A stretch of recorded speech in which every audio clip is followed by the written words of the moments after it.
What is going Our music is on? some crazy It's warping. fine. It's fine.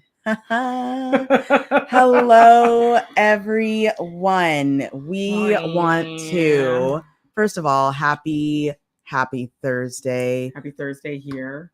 Welcome to It's All Connected by HercastleGirls, a podcast about fashion, lifestyle, yes, and all the business around it.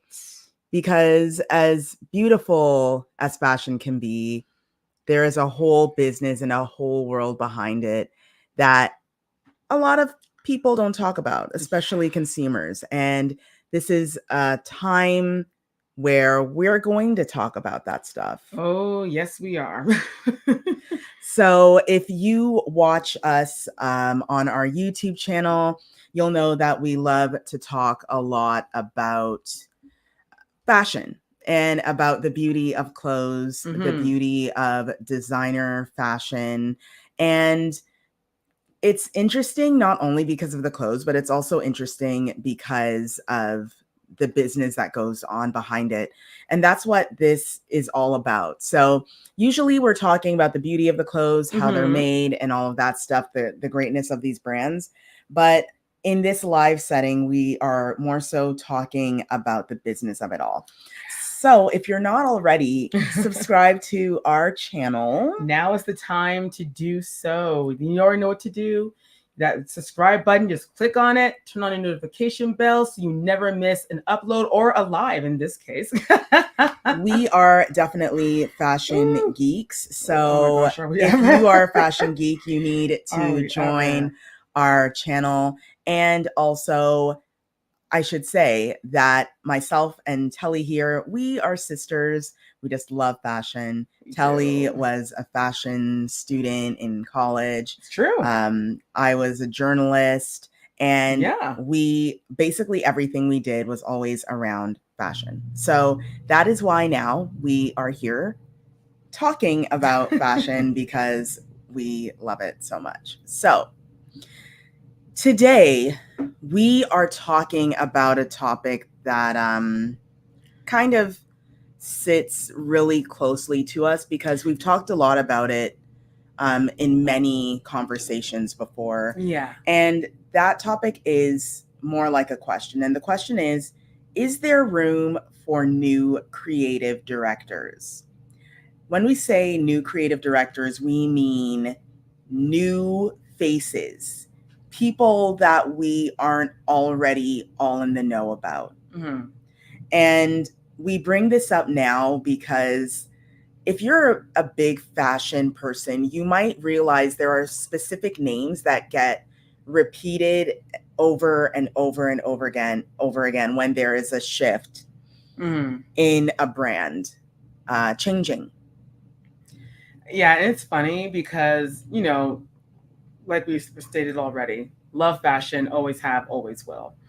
And we're not discrediting the men and women who, have worked hard, because we know that the fashion industry is not an easy one. It is not easy to break into it. You have a lot of gatekeepers. So the fight is overtly real to even get your clothes even like viewed by normal consumers, much more than the larger heads of fashion. So kudos to all the creative directors, from the high top ones all the way to the ones who are in their basement right now, just working on their latest collection. Yeah, I tip my hat to you. It's not an easy industry. But the problem is honestly, Car, because we're living in a world now. Let's start with the modern times. Yeah. Because we're living in a world now where everything is about how much followers do you have, how much people know your name. If you compare it to even how music labels discover new artists, the label wants you to come with a following already. They don't really want to have to spend time on building an audience for you, sourcing people to love your music. They kind of want you to already do that hard footwork, and they just make, some razzle dazzle on it, and boom, you're a pop star. Yeah. Now, back in the day, because everyone has a beginning. Let's use Pierre Belmont for an example. He was like every designer. No one knew who he was. and he worked his way to the top to become who he was, Balmain. Same thing with Coco Chanel, same thing with Hermes. But for some reason, year after year after year after year, as much as we love these brands, and we do, when you look at their creative director, it's like, oh yeah, cool, okay, awesome, yes. Wait, don't they already design for the other brand? And things start getting overlapped. Yeah. Like, yeah, and you bring up such a good point, and I want to start with there are many designers even right now that are designing for 3-4 different brands. Yeah. But I want to start with someone who I consider probably one of the most strongest, brands in, he's got a whole like an army. Yeah, like he's more than just a brand of clothes, but it's a lifestyle brand when it comes to fragrance, shoes. And I'm talking about Tom Ford. Tom Ford is a designer whom we all know him. Even if you have no idea what the runway shows are looking like, even if you don't know what he has done, you know the name, you've seen the branding as you walk through department stores. Yeah. I love Tom Ford for what he did at Gucci. He revolutionized. It's funny because, he did something that we know that a dress is a dress is a dress, a pant is a pant is a pant. But especially back in the late 90s when he was in charge, he just brought new life to Gucci. Yep. Which I guess that's what the brand was looking for. They wanted that newness. They wanted to be young. They wanted to be fresh. They wanted to, do a whole revamp of Gucci. And this is what they brought to the table. They brought Tom Ford. And he destroyed it. And I mean destroyed it in a great way. He made Gucci Gucci. Okay. And because of that, he was in such high demand. Yes. Like everything, when something becomes so popular, everybody wants it. Which I don't blame. I mean, hey, I was only a kid and I was like, I want and Gucci. You want Gucci. You wanted those low-rise dress pants with the silk button-down shirts. Yes, I did. I didn't get it. You wanted it because he made it cool. He made it cool with the advertisements. Yes. The way how the models were selling those outfits, and Tom Ford's his name everywhere. Everyone wanted to know Tom Ford. Everyone wanted to wear Tom Ford, hang out with Tom Ford.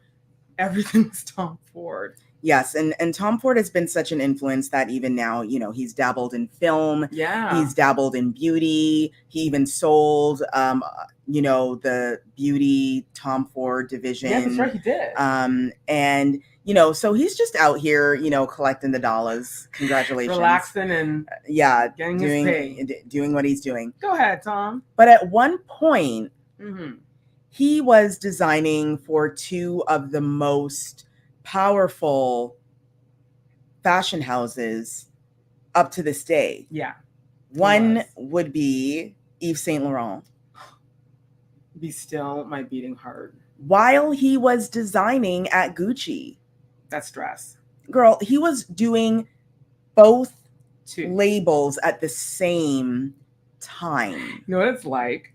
It's like when you're on your regular job and they're like, they want to give you a title. Yeah, you're the treasurer at your company, and then they're like, yeah, we also want you to be the lawyer. So it's like, wait, so now, but you get the same no pay. Yeah, the same pay with two titles. He was a creative director for two major fashion houses because Gucci acquired YSL.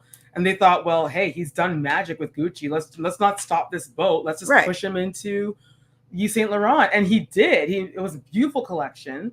But imagine working for two major houses at the same time. And each of these houses have their own separate identities. So you have to make sure that, when you're at Gucci, you keep that Gucci helmet on. Then you cross the street and go over to YSL. You have the YSL helmet on. One show's in Milan, one show's in Paris.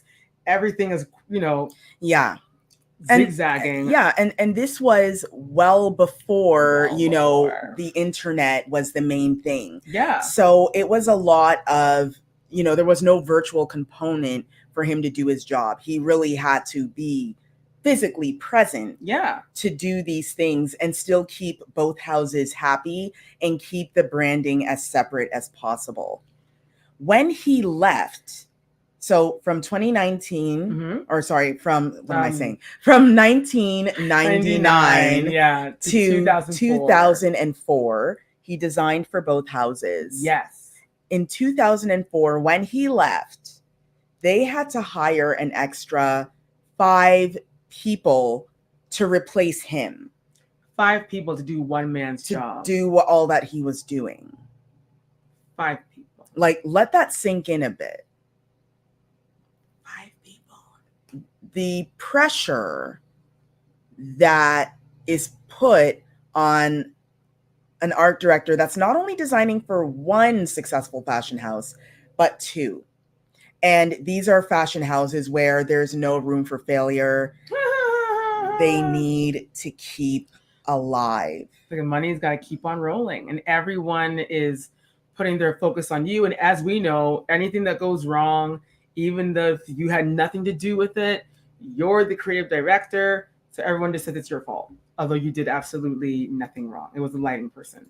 They put the spotlight on the wrong thing, and next thing you know, it was the wrong thing, and everyone's blaming you. But imagine like the stress, like we were making fun of the whole, like, you're a treasurer, you're a treasurer and you're a lawyer at your company. And we laugh because it is like, in that world, that, okay, it's just a title. They're not giving you extra money. But the stress alone of just doing one job, much more too. And then it's not like you're sitting at a desk for, YSL and Givenchy or YSL and Gucci. You have to literally be having all hands on deck and try not to get things confused, making sure you give the right presentations to the right people, making sure that you're not, you're sitting at the right meeting, because you could easily get confused, hop on a plane to Paris when you should be in Italy, and you have nowhere to live because you're everywhere. This is so much. It is a lot. Like the toll it takes on a human brain. I can only imagine the stress. It is. That's a lot of stress. That's crazy. But it also makes us question the industry of fashion, because, Tom Ford is just an example of many. Karl Lagerfeld was designing for many houses at the same time, from Balmain, Fendi, Chloe. He then, spent most of his time with Chanel, and then also did collaborations with Diesel and then H&M. He was a busy dude. And then you've got someone like from Martin Margiglia, who designed for Jean-Paul Gaultier and then went ahead and worked with Hermes. And when you think of this, you're like, wow, that's great. These established designers working with these brands. But my whole thing is that where are the new talents? We're the new designers. The ones, the ones that graduated from fashion design school and put all their blood, sweat, and tears, their heart, their soul into the same craft. They have the same love that these wonderful people have for fashion as well. But the opportunities that, Karl and Martin got, they're not being shelled out now. And that's the problem. And because of that, a lot of people are thinking, okay, so something here is afoot. There seems to be a bit of a problem. Yeah. Why are we still seeing, why is it that one designer is designed for like 6 fashion houses? It's a little bit much. Yeah. And we look at, we look at the fashion industry, and here's the thing, right? We're not going to sit here and be like, they need to bring in fresh new blood. We understand that fashion is a business. Above everything else, they have to make money. If money is not being made, then there is no point. Fashion is a business first. Beautiful clothes have to be made to be sold. Right. The issue is that we have a lot of designers that are graduating from fashion schools every single year. Right. And not only are they graduating, just getting by, they've already got a lot under their belts, even as students. Oh, yeah, especially absolutely. now with social media, they're able to be out there showing what they can do before they get their first studio space. Yeah. Before they get their first like major sponsor.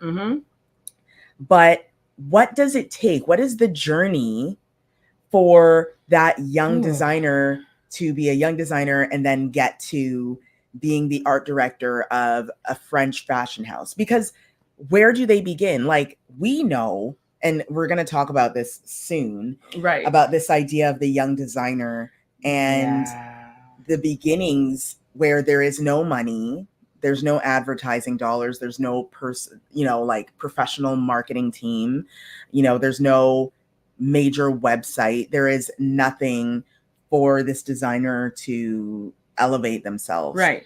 But most designers start with their own line. Yes. That's, in their name. Yes. Because that's the easiest way to start. Easiest way to start. But can you stay in the game long enough to get noticed by Chanel and then eventually be hired by Chanel? That's the thing. It's all a money game. Because, we'll make up a name. MacBook Air. If you just take the word MacBook Air and just add a little accent on it, it sounds very French or Italian. MacBook Air is a kid's fashion brand. They just graduated from an arts college, fashion arts college, university. And, we all know what it's like to be a college or university student. You have no money. All your money went to your schooling and it had to be paid back to the government or back to whatever. Even if you get a scholarship or any kind of fund, you still graduate with little to no money whatsoever. And the only money you have, if you're getting clients, right off the bat from making your clothing line, awesome. Keep it up. But, the well sometimes goes dry. And you still have that drive, you still have that passion, you want your line to succeed so bad. But how does one do that when you have Hermes, which is like the oldest fashion house, therefore they have the most money, or Armani or Dior, these are like old fashion houses. They've got the backing, they've got LVMH or they've got Kering, they've got them. Yeah. And it's so hard they're loud. So people, of course, are going to hear the word Dior, and of course, they're going to run. Yeah. Now, mind you, right. Now, mind you, yes, Dior is way more expensive than MacBook Air, but everyone has this thing where, okay, but it's Dior, and I have to wear Dior because people will see me. Versus, if I wear a MacBook Air, people might say, oh, wow, that's a cool shirt. Who's it by? And I say, oh, yeah, it's by MacBook Air or whatever. And, oh, yeah, cool. And then they go about your business. And then you, as the consumer that bought this shirt, you're like, oh, well, they didn't like comment me about how cool I am. Yeah, I'll notice how cool I am because I'm wearing MacBook Air instead of wearing Dior. There's these little nibbit things that honestly make like no sense now when I say it out loud. I'm just like, wait a minute. It's just like kind of like always makes me laugh when people buy, and we're guilty. Everyone's guilty of it. Everyone is guilty of it. Everyone's guilty of it. Human I'm not trying to nature. Say that's it. You buy the designer things, yes, because you want to feel good. But a lot of people also buy them because they want other people to see them in it so they can say, I love your Gucci backpack. Yeah. And you feel that one little comment makes you feel so good and warm inside. Yeah. But in reality, it's like, it's just a backpack. Like, chill. Yeah. No, I get it. I do understand. I just realized I went totally off track. Long story, short answer.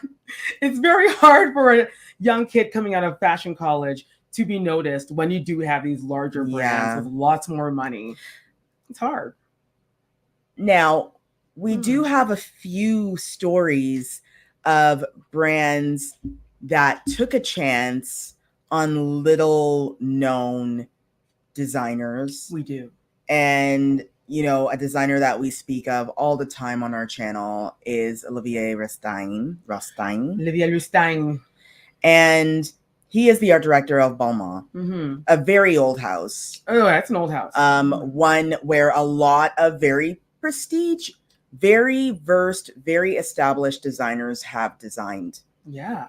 For. However, he is probably the first one since the founder, Mr. Balmain, that has made an impact in the fashion world. I agree with you.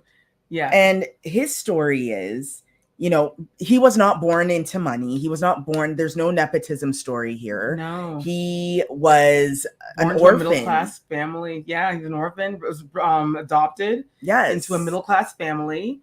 He, you know, he loved, was going to be a lawyer, actually. He wanted to go into law. Yes. And I forget what happened, but he changed gears and decided to go into fashion design. He enrolled into fashion school, and then he dropped out. Decided that, you know, because it's funny too, when you know you're good at something, you automatically think, I don't need no one to tell me what to do. I need hands-on experience. So our man left France. He left the city of Bordeaux. Yes. And flew to Italy. Mm-hmm. Did an internship with Roberto Cavalli, and that was it. The rest is history. Next thing we knew, he went from there to, I think he worked for another house. If not, then he went straight into Balmain and worked his way up. Right. Until finally they took a chance on a 24-year-old kid. 24-year-old. Yep. And you know, Car, you said something earlier that triggered me to say yes. Not since the original Pierre Balmain, the actual owner of that brand. Mm-hmm. No one has done what Olivier has done except for Pierre. It's true. And you think that other brands would see that. And before hiring like another designer that's already working for 6 houses. Or someone who's not a designer. We're going to get into that. You think that they would say, wow, you know what? That young kid brought so much creativity, took the archives and turned it on its head and put out this amazing line, keeps on putting out line after line after line that's just successful. Maybe we should pay more attention to these young adults, these young people that are coming out of college, university, or some of them that don't go into university or college. They're just starting their own line. They should get on Instagram, get on TikTok, see what these kids are up to. They're making amazing stuff. Right? Amazing stuff. Remember back in the day, design houses thought they were too good to even have Instagram. Olivier changed that. Olivier was like, no, we need to have Instagram. We do. And I'm going to use Instagram as well. Yeah. To promote my art, to promote me, and to promote what I'm doing. Yeah. And I'm going to say it, but this is the first time I've ever looked at Balmain and said, oh, they have a handbag that people actually want. Yeah, because see, we all know that if a brand wants to be severely successful, you've got to really put out either a fire handbag or a fire shoe or amazing beauty and perfume products, stuff like that. The clothing, half the population won't even be able to afford it. But if you can put out at least one good handbag, your brand will most likely survive. And not since Olivier has taken the reins of Balmain have I seen where it's like, oh, actually, you know what? I do want that handbag. Like, which is true. It's true. He knew what to do. He went and he made clothes that worked for the women of the time, Kim Kardashian, all the it girls. Okay. And he went and said, wear this. And they fell in love with the brand. And that is why Balmain is where it is. That's it. Simply because they took a chance on an unknown young designer. Now, as successful as this story is, and how we're seeing that it's working. It's working. Over 10 years, it's working for Balmain. Working quite well. However, we still have brands that are sticking to what is sure, even though it's not always as sure. And that's the problem too, Car, because, designing for like 5 houses, a person's mind can only take so much. Right. So the designer themselves is like, oh my gosh, my brain is fried. I just want to take a nap. And ideas start getting cross-wired. The adrenaline starts to wear off. You start to lose steam. But the powers that be are saying, yo, you better put a great line or else we're going to murder you or something. We're going to mobilize you and the fans are going to hate you and all this stuff. And so next thing you know, you just pressure cook something. You throw it on the runway. And when it's being viewed, people are like, oh my goodness, what garbage is this? Da, da, da, da, da. And you never hear the end of it. But it's like, well yeah, because the person's probably like burnt out. Here's the thing, right? And the one thing I do want to establish is that Mhm. no matter who, and I know that these brands, they bring on, like Givenchy brought on Matthew Williams Mhm. because, oh, he's great. And he has his own People love clothing line. him. Mhm. He already has his own fashion line and he already has his followers and loyal people that follow him. Yeah. So that means we're automatically gonna fire off into greatness. His first collection with Givenchy Women's was not what It wasn't the greatest. It's not what people expected. And it took a few seasons for him to finally get to a place where it's like, oh, that's a good collection. That is the Givenchy woman. He found the footing of Givenchy. That is it. He found the DNA. Right?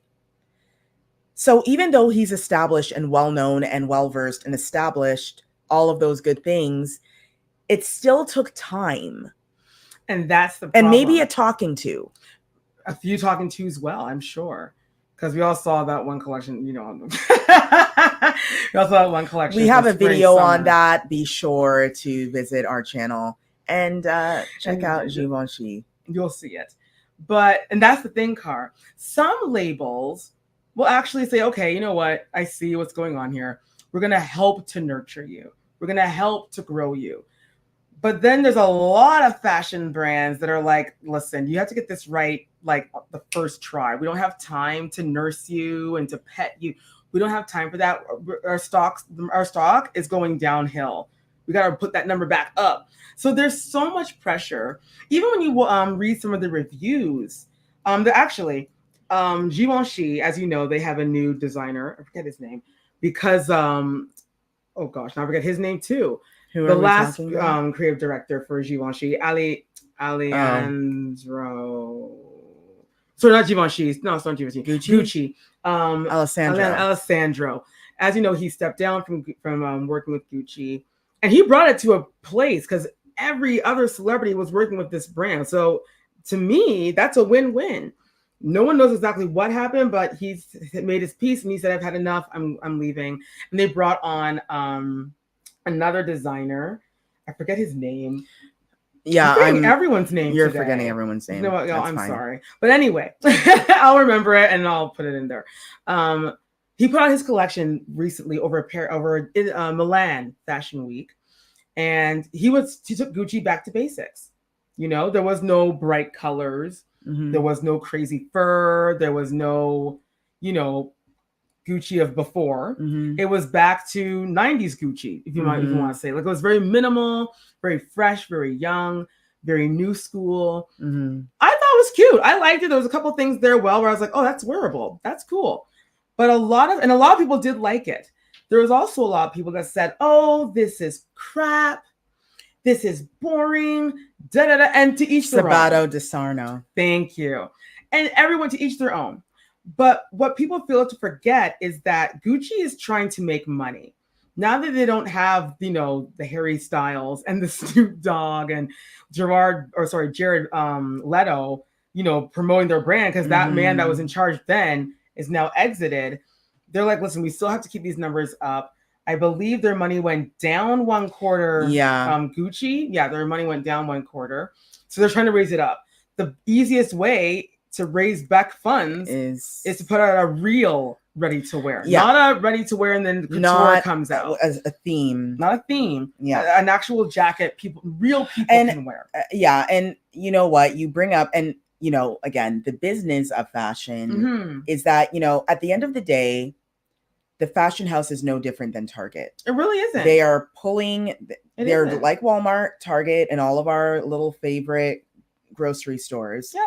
They pull their target every 4 years. They pull their number or 4 months, whatever. Every quarter. Yeah. And they look at those numbers and they say, okay, how much sales? They don't care. I'm sorry, but they don't care if Jared Leto showed up and sat front row. They don't care if Pamela Anderson was there. At the end of the day, how many people bought perfume? How many people bought handbags? How long was the lineup outside of that Gucci store Saturday? That's what they care about, because at the end of the day, the art director is making a whole lot of money. Money makes the world go round. And if they're making a lot of money, you can only imagine what Keurig is making. Oh, they're in the bank. And that's the thing, Car. I mean, yes. And that's the thing. I know that it's hard to have an artistic mind and you're so artistic and lost in the moment, but you also have to get paid. You can't go to your satellite provider and say, oh, let me pay you with my thoughts. No, they're like, no, ma'am or sir, please give me the money that's due on this bill. Otherwise, we're kicking you out or you're taking away your services. So it's all about money at the end of the day. Yeah. You want things to sell. That's why brands will partner with H&M. They'll partner with Zara. They'll partner with Target. Like Jason Wu back in the day. Yeah.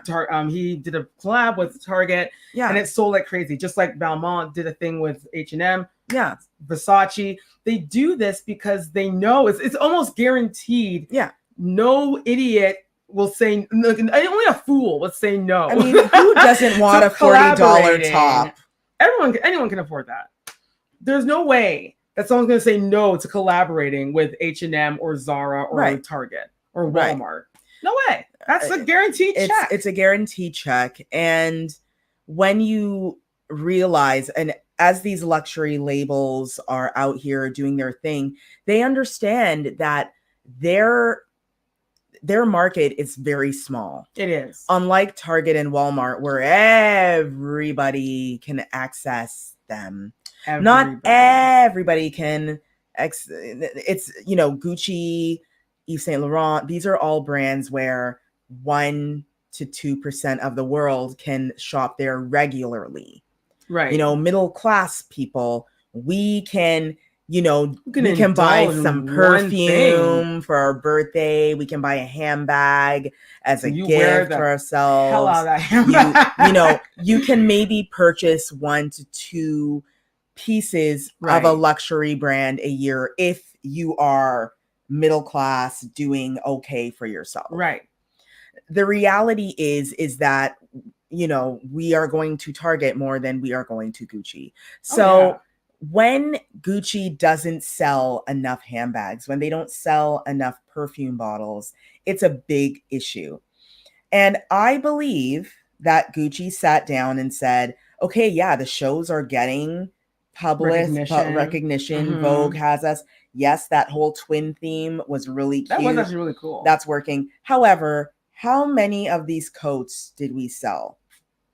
We're down 3%. We're not going to wait for that to be resolved. We are changing this brand. We need to get back to little skirts with a matching blazer and a little clutch. We're getting back to basics so we can sell some blazers. And that's what Gucci did. And it's funny, actually, a lot of the shows this past spring summer 24 collections that came down the runway, a lot of them were black and white. A lot of them were, a few colors here and there, but a lot of black and white. Why? Because anyone can purchase as much as they want and they can mix match. They can do whatever they wish with it because it's all either white or black. Very easy to match with anything you already have. I feel like I think all these brands got a really good hit. I mean, we're still recovering from, money lost from the panorama we went through. Yeah. Mm-hmm. So a lot of brands are just trying to scrape up as much money as they can, especially because back in the day, they were against each other. You could easily say Valentino versus Versace, Celine versus Hermes. But now it's like, no, it's like luxury versus Zara. Oh, yeah. Luxury versus Target. Yes. H&M. And that's here part of it. Aritzia here in Canada. Oh, Aritzia is Babaton, Wilfred. Yeah, like that whole brand. The Bay, Roots, Oakenfort. This list goes on because you can get really beautiful things at these stores I mentioned and other stores in your own local, your local city, your local mall, and you don't have to pay the Givenchy price. It is what it is. So they're trying really hard to hang on because especially now with, quiet luxury. I know that people said it's kind of exiting, but from what I saw on the runways, No, guys, I think it's just beginning. I saw so much black and white. Yeah, I mean, so much. I loved it. It was great. It was like welcome home. But it's kind of like Hermes. Yeah. Hermes did put out a show, beautiful collection, where you can see that they are trying to get into the wallets of the 50 and under. Oh yeah, the definitely. Kind of had a bit more of a fresher look. It like was very young and hip. Okay, like the little young knit bras. Yeah, young. They can afford it now because they got TikTok money, so they're like, oh, I can get that. I can make it look cute. So, and that's it. And I feel that because of all of this, because of this change in fashion, we need to make new designers have a place to share their ideas. I agree. Because here's my thing, and I love Pharrell. I do. He's so creative. I think he's awesome. Love it. Love him. But they replaced Virgil with a singer. He's very artistic. A music producer. He's very cool. But it's just almost a bit of a shame too that because he has the name, so we understand why they did that's why they did it. And that's why they did it. But I remember even when they were looking for someone, this is before the talks with Pharrell, they were, I forget her name. I'm forgetting everyone's name. But her name was something Rose? Something other. Rose. Anyway, they even saw one of the some people from Louis Vuitton went to her show because she was showing her men's line. This is I think you mean Sandra. No, wait, not what's her name again?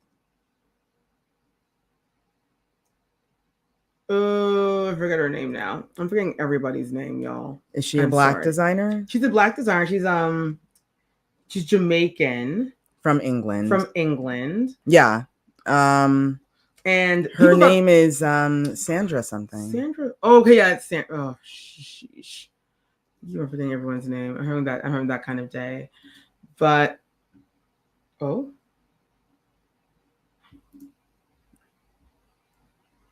me see. She had a show in normally she shows at London Fashion Week, and people thought I'm talking so fast now.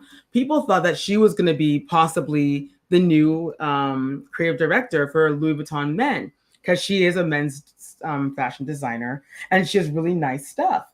So when they saw some people from the Louis Vuitton company come to her show and sit front row, they thought, oh my gosh, she's got the job. So people were really almost like, oh, okay, this is a spin. They saw Pharrell got the job. And as much as I thought, yes, the show was great. It was very cool what he did for men's. And he still tried his best, to keep it like how Virgil would have kept it. Very cool, very artsy, very it captures your vision. On the flip side, you kind of remember, oh, wait, though. It's Pharrell. He's a Grammy winner. And now he's a fashion designer. But you know what? I don't know. I just kind of wish that they exercised all of their, resources before settling with Pharrell. But Pharrell, you're awesome. No, he's awesome. And I wish that I am not saying that he should not be in this place. I'm not saying no. Because I understand also that Louis Vuitton had a responsibility to make sure that this vacant chair was filled by a person of color, preferably black. Right. So I get it, and they didn't want failure. The best way to not have failure is to get someone that everyone is already knows, most people fascinated with.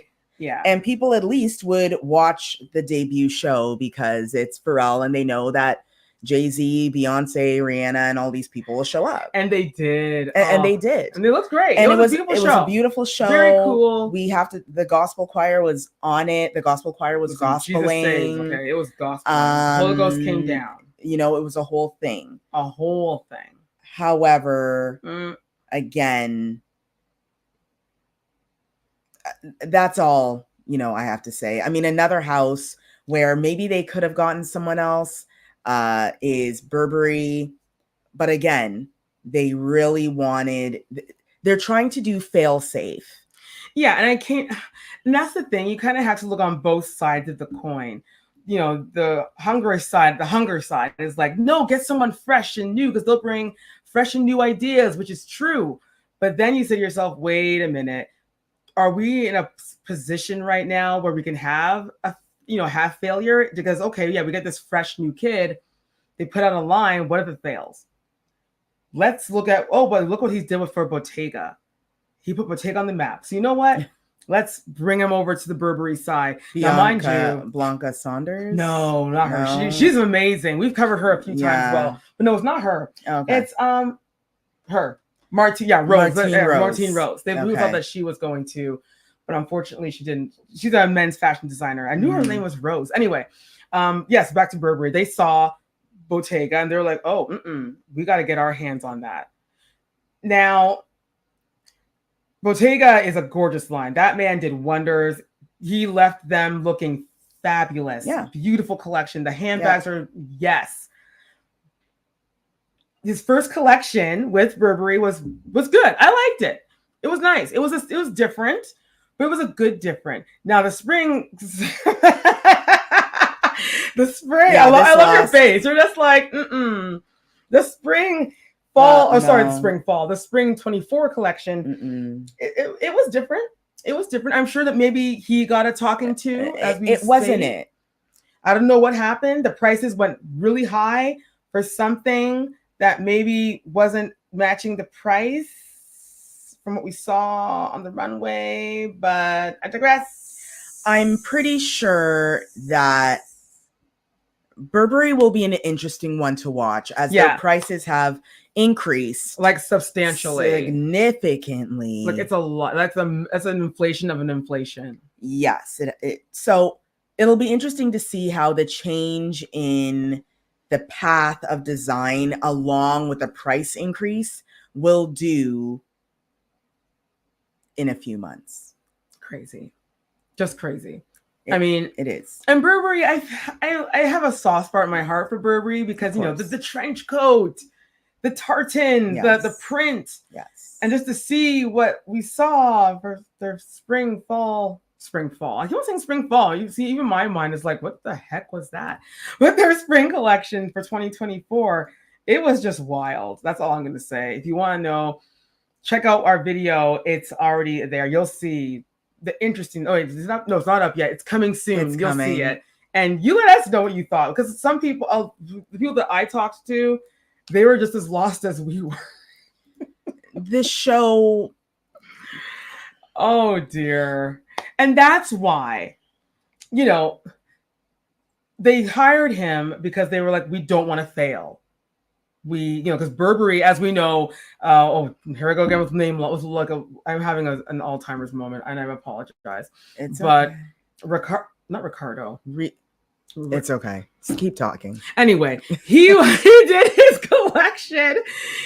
collection. His last collection, with Burberry, and it was stunning. It was very minimal. It was all like baby blues, and I think Naomi Campbell even walked towards the end. She did. Bella Hadid was in it. A few people were in there, and it was just a stunning collection. And he brought Burberry. He brought Ricardo Tisci. Ricardo, who also designed for Givenchy, I think before Matthew Williams. Yes.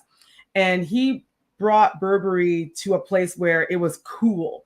Like most people, when they think about Burberry, they think, okay, yeah, the scarves and the trench coat. Yeah. But he brought Burberry to where it's like, oh, wait a minute. Burberry it's a lifestyle. It's a whole vibe. He brought that. Mm-hmm. It was really nice to see.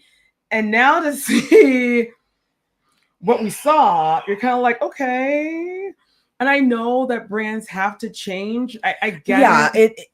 Brands have to change, but not so much. Right. And the reason why I say that is because YSL is a brand where no matter who they brought on, for the most part, everyone's been really good with overlapping and sort of taking those archives, putting their little spin on it, for the same, the same look, but different. Right. And I don't see why they can't put that confidence in an unknown designer. I wish that they had the That's all same I'm saying. spirit that they had when they had Olivier. You know what I mean? Or That was a very rare occasion. it is. It is a rare occasion, but I hope that it's one that people. I wish they paid attention to. I really wish they did. But you know what? At the same time, for the designers that still have that dream where they do want to design, for like, a luxury brand. Maybe your dream is to design for Givenchy or Versace or Dolce & Gabbana, whatever it may be. Don't give up on it. Keep going, definitely don't. But also work on your brand. Work on who you are. Because in the end, you have brands like Victoria Beckham. You have people, because even Raf, who is he's not for everyone. I know. And, he's been working with Prada, and he's not for everyone. He's a different Raf kind of is man. Raf. Remember when he was working with Calvin Klein? Now, maybe that was a mistake. But see that? And that too, they should look and see, okay, this is our stuff. This is Calvin Klein, and this is Raf. Now, I don't know how they thought the two were going to come together as one. It did not, which is why it was so short-lived. Yes. But on top of all of that, keep working on your brand and keep working on, because there was that time when Givenchy was only just him by himself. Christian Dior was just him by himself. Gucci was Mr. Gucci. That's it, by himself. And Mr. Hermes was Mr. Hermes, and Chanel was Ms. Chanel. By herself. And they, even though, yes, it was a different time, they went there. And the cool thing now, Car, is that what I love seeing with like younger people is they're not letting gatekeepers stop them. No, they're still going. They could care less if their stuff is on a runway or not. This camera we're looking in, this is the runway for them. And they're showing their stuff. They're putting on their little spot of Shopify store. They're doing what they need to do. And that's what it should be about. Marc Jacobs and Zach Posen, Alexander McQueen. These are guys that are more modern. They are more to this generation, more to this time versus Hermes from way back when. Right. But they had those struggles. They had that hardship. And when people started paying attention to Marc Jacobs, they were like, this kid is different. Right. And then Louis Vuitton came around, and that's another story. You know what I mean? Like, there is success stories in bringing on unknown designers. There is.